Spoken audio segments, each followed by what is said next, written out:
کہ جس میں پوچھا یہ گیا کہ دودھ اگر ابالتے ہوئے فرش پر گر جائے تو اس کے کیا نقصانات ہیں۔ یہاں آپ کے ساتھ ایک ایسا واقعہ شیئر کرتے ہیں جو حضرت امام علی رضی اللہ تعالی عنہ کے ساتھ منسوب کیا گیا ہے۔ کہا جاتا ہے کہ دربار خلافت میں حضرت علی کے پاس ایک خاتون آئی اور ہاتھ جوڑ کر عرض کرنے لگی کہ یا علی، ہمارے گھر میں جھگڑے بہت رہتے ہیں، ہر طرف تنگ دستی کا راج ہے، کوئی کسی سے محبت نہیں کرتا اور کوئی کسی کی خاطر اثار نہیں کرتا، ایسا کیوں ہے؟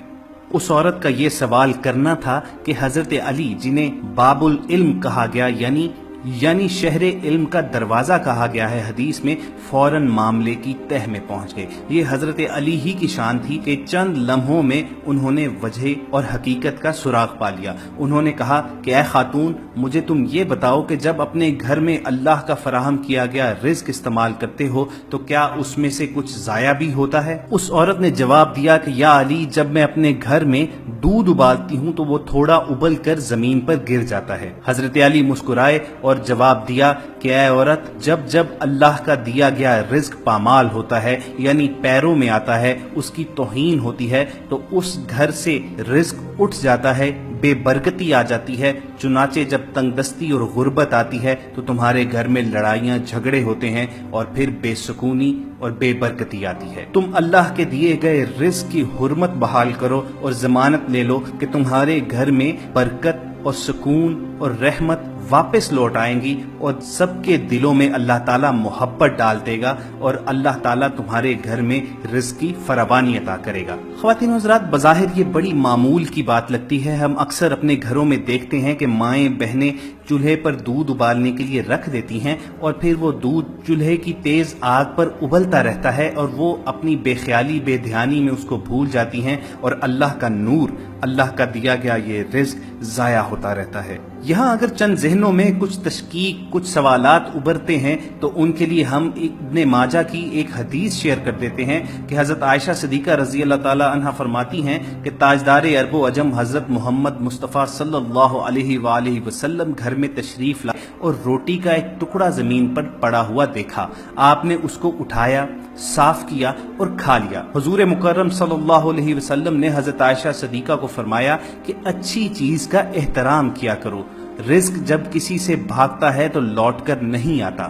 مقاصد حسنہ میں بعض علماء سے نقل کیا گیا ہے کہ گیہوں اور دیگر اجناس جب پاؤں میں آتی ہیں تو وہ قحط کا سبب بنتی ہیں۔ ابن ماجہ ہی کی ایک روایت کہ حضرت عبداللہ بن عمرو رضی اللہ تعالیٰ عنہ سے روایت ہے کہ ہم 10 آدمی حضور اقدس صلی اللہ علیہ وآلہ وسلم کی خدمت میں حاضر تھے۔ آپ صلی اللہ علیہ وآلہ وسلم ہماری طرف متوجہ ہو کر ارشاد فرمانے لگے، 5 چیزیں ہیں، میں خدا کی پناہ چاہتا ہوں کہ تم ان کو پاؤ۔ جب کسی قوم میں بے حیائی کے افعال علل اعلان ہونے لگے تو وہ طاعون میں مبتلا ہوں گے اور ایسی بیماریوں میں گرفتار ہوں گے جو ان کے بڑوں کے وقت میں نہیں ہوں گی۔ جب کوئی قوم ناپنے تولنے میں کمی کرے گی تو قحط، تنگی اور ظالم حکام ان پر مبتلا کر دیے جائیں گے، اور جب کوئی قوم عہد شکنی کی مرتکب ہوگی تو اللہ تعالیٰ ان کے دشمنوں کو غالب کر دے گا اور ان سے ان کے اموال چھین لیے جائیں گے۔ خواتین و حضرات، آج یہ تمام باتیں ہمیں اپنے ارد گرد سچ ہوتی نظر آتی ہیں۔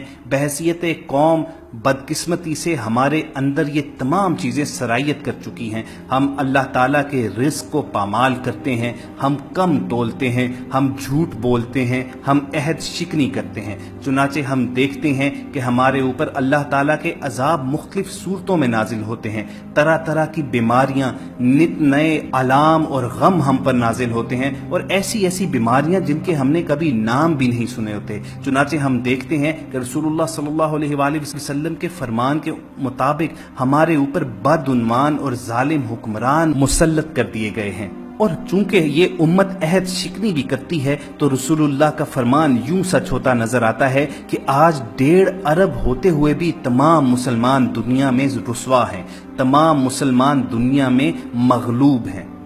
اور دوسری قومیں ہم پر غلبہ پائے ہوئے ہیں۔ خواتین و حضرات، مشکوات میں ایک حدیث نقل کی گئی ہے کہ رسول اللہ صلی اللہ علیہ وآلہ وسلم نے فرمایا کہ جو شخص مسلمانوں پر ان کے کھانے کو 40 دن تک روکے رکھے، یعنی باوجود سخت ضرورت کے فروخت نہ کرے اور ذخیرہ اندوزی کر لے، تو حق تعالیٰ اس کو کوڑ کے مرض اور افلاس میں مبتلا کر دیتا ہے۔ اسی طرح ایک اور حدیث میں ارشاد ہے کہ جس گھر میں شراب، دف، تنبورہ اور تصویر ہوں گے تو گھر والوں کی دعا قبول نہیں ہوگی اور رحمت کے فرشتے اس گھر میں نہیں آتے اور اللہ تعالیٰ اس گھر سے برکت اٹھا لیتا ہے۔ دوستو یہ تمام چیزیں 1400 برس پہلے ہی ہمارے آقا حضرت محمد صلی اللہ علیہ وآلہ وسلم اور ان کے صحابہ نے ہم تک پہنچا دی تھیں، مگر ہم بلائے بیٹھے ہیں، چنانچہ دنیا میں ذلیل و رسوا ہیں۔ ایک واقعہ آپ کی خدمت میں پیش کریں کہ ایک عالم کو روزی کی تنگی پیش آئی تو انہوں نے ایک دوست کو خواب میں دیکھا اور اپنے حال کی شکایت کی۔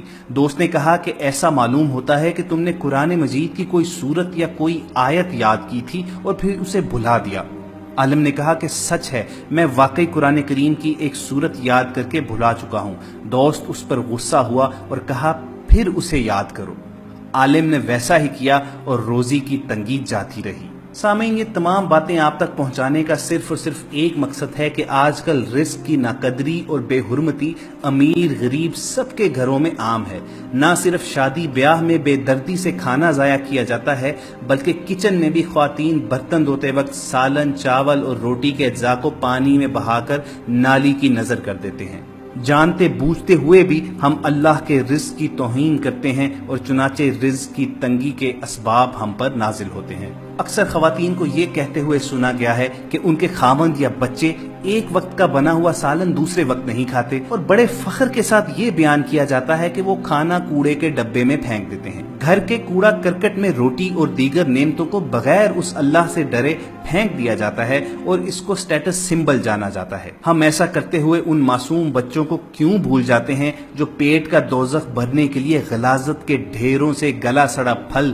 اور سبزیاں اکٹھی کرتے ہیں؟ ان سفید پوش لوگوں کو کیوں بھول جاتے ہیں جو ایک وقت کا کھانا اپنے معصوم بچوں کو دے پاتے ہیں اور دوسرے وقت محتاج اور لاچار ہوتے ہیں؟ اکثر بیویاں بڑے شوق سے بڑے فخر کے ساتھ یہ بیان کرتی ہیں کہ اگلے دن کا بچا ہوا کھانا اگر رکھوں تو میرے میاں ٹرے اٹھا کر دور پھینک دیتے ہیں۔ اگر ایسا ہی ہے تو کیوں نہ اپنی ضرورت کے تحت روز کھانا تیار کیا جائے اور جو اضافی کھانا ہو وہ ضرورت مندوں میں بانٹ دیا جائے۔ روٹی کے چکر میں انسان کہاں سے کہاں نکل جاتا ہے، اپنا وطن چھوڑ دیتا ہے، دوسرے ممالک میں جا کر مزدوری اور محنت کرتا ہے، تب جا کر لقمے نصیب ہوتے ہیں، اور جن کو اللہ تعالیٰ وافر مقدار میں رزق عطا کرتا ہے وہ کیسے بے دھیانی میں اس رزق کی توہین کرتے ہیں۔ اللہ تعالیٰ سے دعا ہے کہ ہم سب کو ہدایت اور توفیق نصیب فرمائے کہ ہم اس کے عطا کیے گئے رزق کو ضائع نہ کریں، اس کے عطا کیے گئے رزق کی توہین اور بے حرمتی نہ کریں، اور اضافی رزق میں دوسروں کو بھی شریک کریں